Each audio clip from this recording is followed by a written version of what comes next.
Hello everyone and welcome back to Cosy Reads. Today's video is a little bit of a special one, as it is a long form telling of the story of the beginning. So if you like the story of the beginning and wanted to hear it in its entirety in one video, then this is a video for you. I hope you enjoy this video and let me know if you prefer the shorter or longer videos, or let me know if you like them both. So without further ado, let's dive into the story.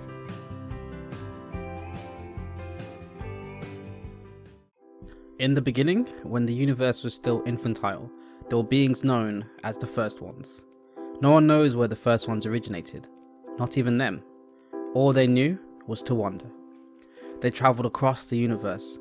Sometimes the first one would run into another, but not much was exchanged, as they did not care much for anything other than to wander.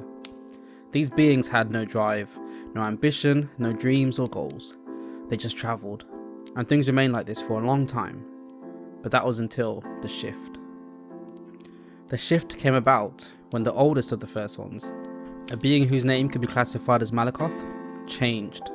A spark had started in Malakoth, one that would resonate with all the First Ones and alter the course of existence. Malakoth had discovered interest. Malakoth had grown interested in the universe they inhabited, the darkness and the light, the shining gas balls that would later become known as stars, and the mostly spherical shaped orbs of matter that would become known as planets. Malakoth wanted to learn more about these things, where they came from, why they were so numerous and scattered. Malakoth wanted to know just how vast the universe could be. And that was when Malakoth's purpose started to form. Malakoth would take it upon themselves to discover everything that they could, and it was from this pursuit of knowledge that Malakoth witnessed the first forms of life forming on those planets. Malakoth became extremely interested in the little life forms that inhabited those planets. Malakoth wanted to know where they came from, and how they were formed, and why they were so much different to the first ones, but also so similar. Malakoth had learned the fragility of these life forms. In trying to interact with them, Malakoth had inadvertently destroyed civilizations. However, the ones that survived came to see Malakoth as a god. They revered Malakoth as their benevolent being who could destroy them with one swipe if they angered him. And so the ancestor to worship and religion was born. With each new civilization that worshipped Malakoth, a new form and interpretation for him was given, spawning varying religions and denominations. Malakoth enjoyed being praised by these smaller beings. It was cute to see what they would do in Malakoth's name. And so Malakoth helped the ones that Malakoth liked, and destroyed the ones that they did not. Over time, Malakoth realized that the more of these little life forms praised and worshipped them, the stronger they became. However, this presented new issues. As Malakoth's interest in these beings grew, along with their power, negative emotions started to seep in. Malakoth was changing.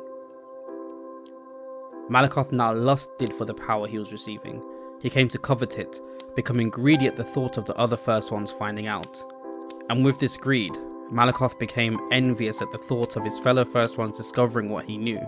Malakoth wanted it all to himself, and so anger and wrath grew as Malakoth became fixated on the idea of punishing those beings who did not worship him, and even becoming lazy and slothful with the beings who did worship him, no longer bringing them miracles, for fear that they would become complacent and stop worshipping him.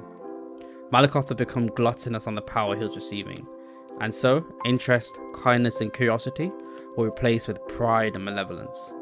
A thought then started to form in Malakoth. He no longer was content with knowing everything. Now he would have everything. But first, he would need to grow and consolidate his power.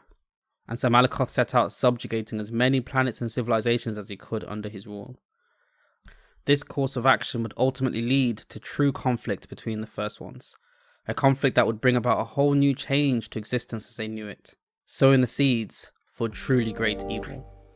And that brings story 1 to a close.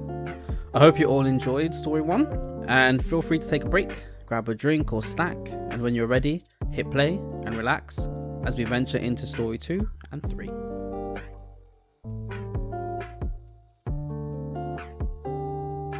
In the last video, we learned of the First Ones, with us mainly following Malakoth, the oldest First One. The First Ones were beings who appeared before everything else, and whose purpose was to wander. At least that was their purpose initially.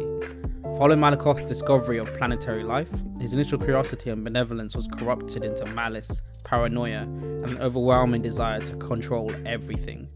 Malakoth had experienced an early form of the cardinal sins, releasing this sin to life as we know it, corrupting universal life into a less than perfect form of its original iteration. As Malakoth left to consolidate his power, he knew that he would need to convert some of his brothers and sisters to his way of thinking. By doing so, he could lead them, show them how to use their power properly. They were the first ones after all. They came before everything, and so they needed to show the universe who was in charge. But of course, Malakoth was not content with sharing his power with his fellow First Ones. He wanted to rule everything, including his own people, in whatever way that was. While Malakoth made his way to the corners of the universe to find his brothers and sisters, his followers prayed to him. They knew not why he left them. Did they do something wrong? Were their sacrifices not good enough? Why would their deity forsake them and leave them?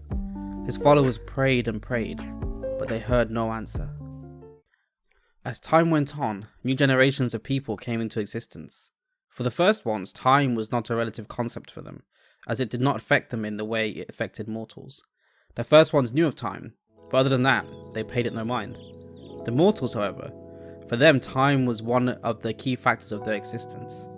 They were all beholden to it, and at the mercy of its whims. Because of this, while the first ones may have crossed the solar system, generation upon generations of mortals would have been born, lived, and died. As these new generations came about, they started to deviate from the praise of Malakoth. Their god had not come back to them, even after all their praying, all their parents and grandparents and great-grandparents praying. Still their deity would not return.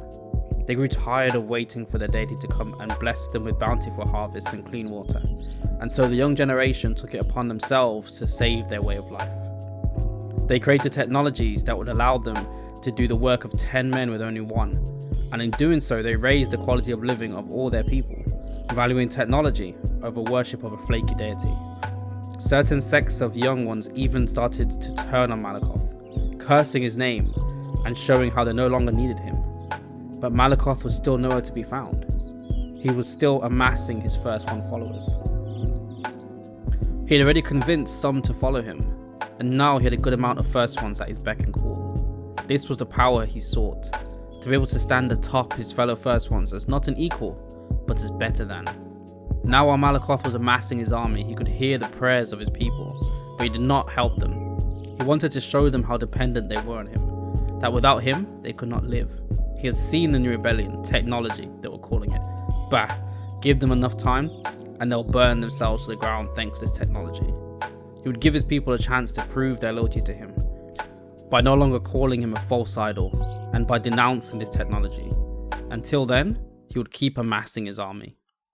Now while all this was happening, there were other first ones discovering life on their own, and in observing mortal life, they learned things such as love, compassion, kindness, and support.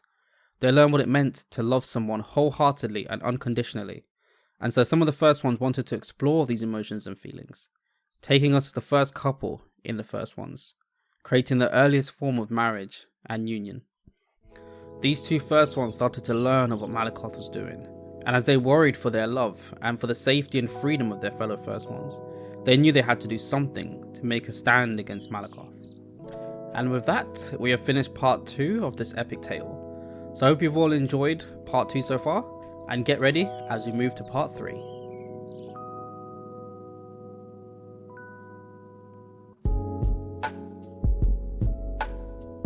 Welcome back to part 3, and let's keep this going. As Malakoth's power and influence grew, more and more first ones started to follow him until a cult was forming, one that idolized Malakoth as a king among gods. This caused the two first ones, who we will call the couple from here on, to rally themselves in effort to find any first ones that were not under Malakoth's thumb. It was difficult, as a lot of the first ones that were left had become afraid of Malakoth and his power. While they had not sided with him, they knew that they could not stand against him with the power that they had, and so they hid in the far reaches of the universe, hiding away from Malakoth and his cult. The couple ventured far and wide to find any of the first ones that were left, and when they found them, they told them their intentions of standing up to Malakoth. The ones who the couple tried to convince would instead try and convince the couple to abandon their idea and leave the foolish plan to take on Malakoth, but the couple were persistent. They knew that by sitting by and letting Malakoth reach his goal, he would not let the universe be. He would subjugate the universe, forcing everything under his thumb. And in doing so, he would force the universe to bend to his will. Anyone that would oppose him would be eliminated or forced into servitude.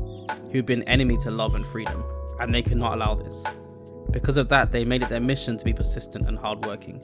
They would do whatever it took to get the others on their side, because they knew that together, they had a chance at stopping Malakoth. This drive and passion to never give up is what moved the first ones.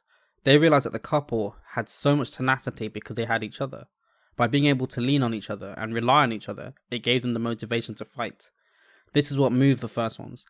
They thought on the couple and realized that maybe they could have the same drive and determination. By being together and working together, maybe this could give them the same motivation as the couple. The first ones realized that together they were strong, and this gave them the courage to accept the couple's offer. As the couple recruited more people to their cause, they eventually held a round table to consolidate who they had and discuss their next move. With so many first ones together, the discourse was high, and the couple did what they could to calm the situation. But it was difficult, as every first one had their own plan on how to fight Malakoth. Malakoth's army may be great, but I'm sure that with the numbers that we have, we can launch an all-out assault, one first one said. No, an all-out assault will just get us killed faster. I say we take a more covert approach. We take out Malakoth. Once this is done, the rest will crumble. The other first one responded. The couple was still doing everything that they could to get everyone's attention, until eventually they climbed into the middle of the group, shouting that if they want Malakoth to win, then they can carry on fighting between themselves. Otherwise, no more shouting over each other.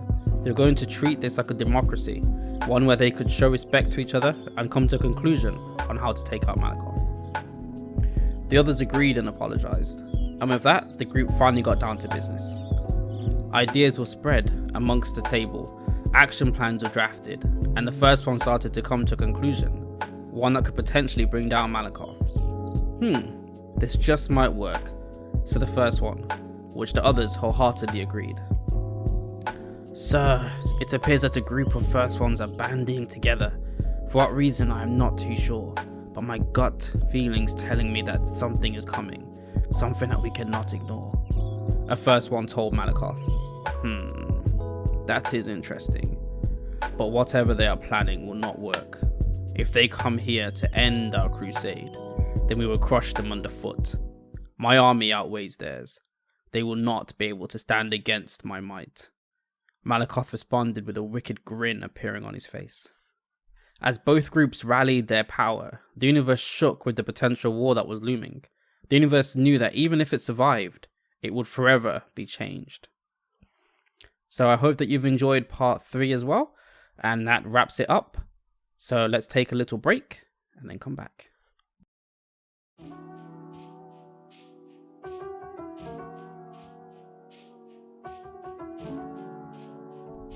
Hello again, just checking in to see how you are and if you're enjoying the stories.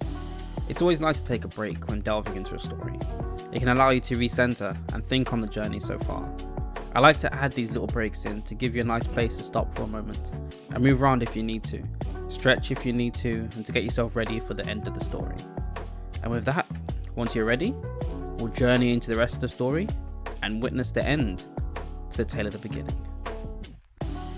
Welcome everyone, and thank you for joining me on part 4. And without further ado, let's dive right in. Brother, come and see, the gods are back.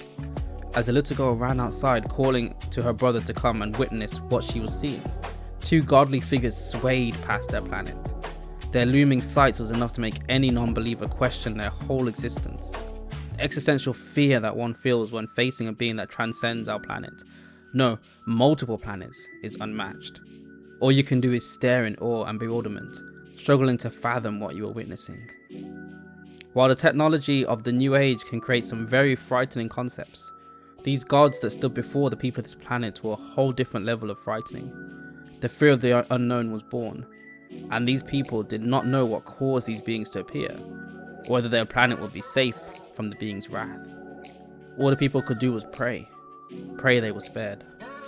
Quickly, get inside, it's not safe outside, the older brother called to his sister as he ushered everyone into the house. But I want to see. I want to know how we can help our God. I want to understand what we can do to please them and get a bountiful harvest. Our God is back. We should be praising and celebrating. The little girl argued with her brother. He tried to get her back into shelter while she wanted to remain outside to pray. And that was when it happened. All that could be heard when the dust settled was the screaming and crying of a mother, father, and siblings who had just lost a brother and sister. As the family looked on the chunk of space rock that had plummeted to their planet and landed right where their brother and sister were arguing, they had no thoughts of prayer or love for machinery. All that was going through their heads was why. They just barely witnessed a chunk of space rock being broken from a meteorite by one of the godly beings. And as that chunk lay there, all the family could do was cry, mourn, and ask why. As the two first ones engaged each other in battle, all around them was other first ones, joined in an all-out war. The fight between Malakoth's army and the couple's army had begun. There were no formal meetings of leaders before the war. War was a primitive concept to the first ones, one which they would never have engaged in if not for Malakoth. However, this did not mean that the couple did not come with a plan. From discussing with the round table, the plan that they had come up with was to go to war with Malakoth, and in the confusion, the couple would sneak through, find Malakoth, and face him in a duel. The hope being that if the couple could defeat Malakoth, then his troops would fall back without a leader.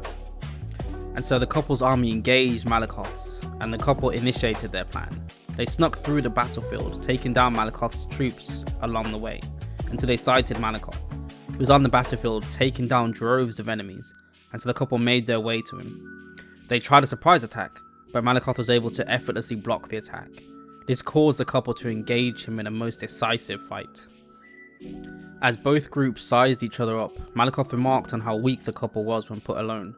With the couple responding that together, there is nothing they can't do, and they would teach this concept to Malakoth. Malakoth laughed at the thoughts that they could teach him anything, but he thought to humour them before charging at them, weapon raised.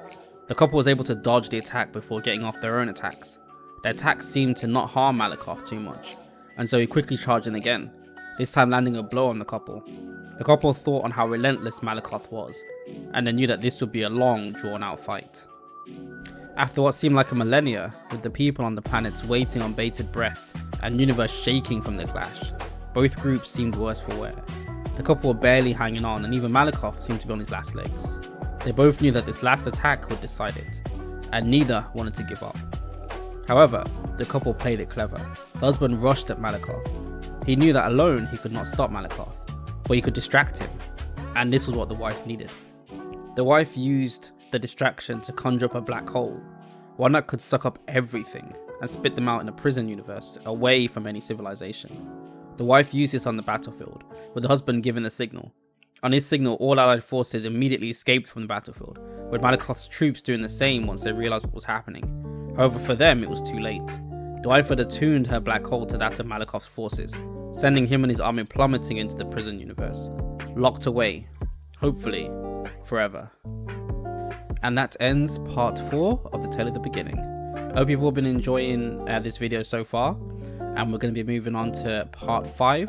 So feel free to get yourself comfortable, cozy, and ready as we move on to part 5.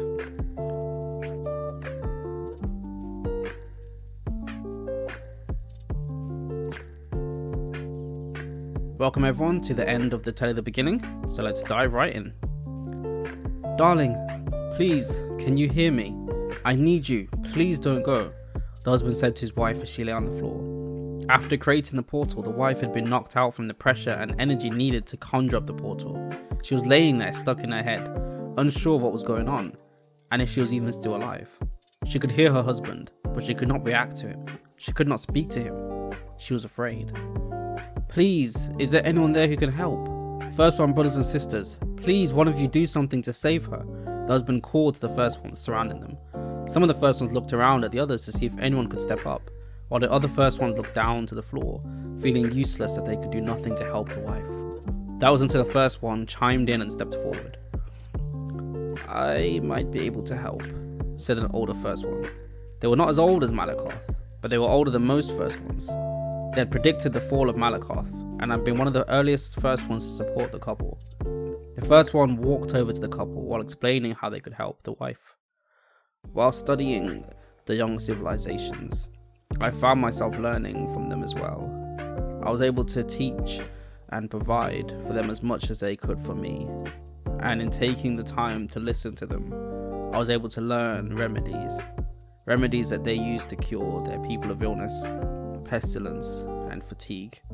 While we are first ones, and so their primitive remedies may not work on us, I did synthesize a remedy that could work for our people.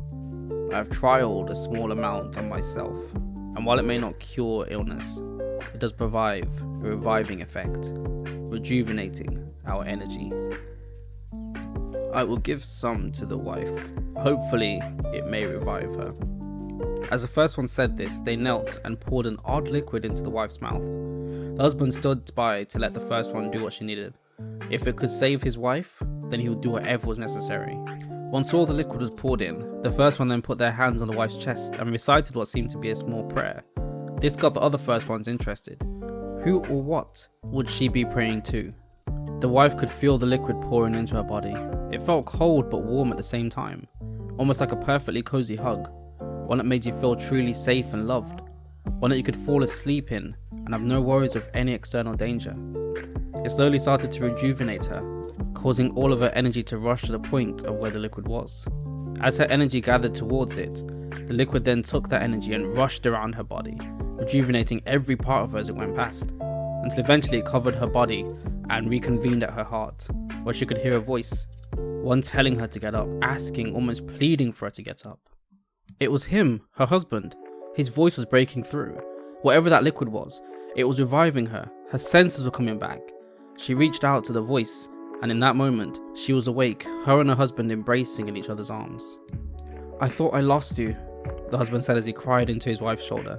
I'm still here, and I'm not going anywhere without you, the wife responded, a warm smile on her face. The two had never felt these type of feelings before. They were first ones, and so they were still trying to get their heads around emotions and feelings. They'd started to understand the concept of love, and they knew of the concept of fear.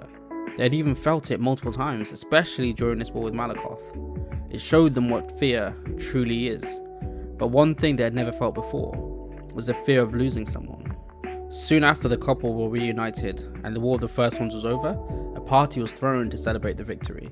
The First Ones found a corner of the universe uninhabited by life, and there, after shrinking themselves down a bit, did they throw their party. Finally, Malakoth was defeated, and the universe would finally know peace again, at least for the time being. Once the festivities were over, the round table was reconvened. Everyone knows that the victory that they had was amazing, but it was not guaranteed sustained victory. They knew that if anyone could find their way back, it would be Malakoth, and they also knew that Malakoth would come back far stronger than when he left. For now though, they needed to usher in a new age of peace, and to ensure that something like this never happens again. The group decided to split the universe apart, giving each of them their own section to govern and protect. This would make sure that no one person could control the universe. They also agreed to a pact, one that meant that they would never interfere in the lives of mortals. The pact made it abundantly clear that interfering with the lives of mortals was strictly prohibited. They had to make sure that the mortals figured things out on their own. While the mortals may pray to and revere them as gods, the first ones are to not intervene in mortal lives, and instead let the mortals go about their own lives. The pact also stated that no first one may intervene with another first one section of the universe, and if they do, then they would have to answer to the round table. This agreement brought about a new age of peace between the first ones in the universe. While mortals went amongst their lives, being born, living, waging wars, experiencing peace, raising families, striving, achieving, advancing, and dying, the first ones did not intervene. Instead, they merely observed. However, as the mortals started to notice the absence of their gods more and more, they looked to create and pray to new gods, and this brought about a new advent of gods. Not first ones, but not mortal. There was something in between. These gods settled into places of the universe, along with the other first ones, and over time, a child of one of these gods would go on to shape the universe, and just like Malakoth, bend it to their will. And just like that, we've come to the end of our journey and finished part 5. Whew, that was quite the journey, but thank you for going on it with me. I really hope you enjoyed it. It was fun revisiting the tale at the beginning, like this, and I hope it gives you a new way to appreciate the stories. Let me know how your thoughts are on the series, and look forward to new stories coming soon. But until then, I hope that you have sufficiently warmed up and that this story has brought you some level of comfort. I wish you safe travels on the journey of life. And just like always, feel free to come back again when you need a new story to warm your day.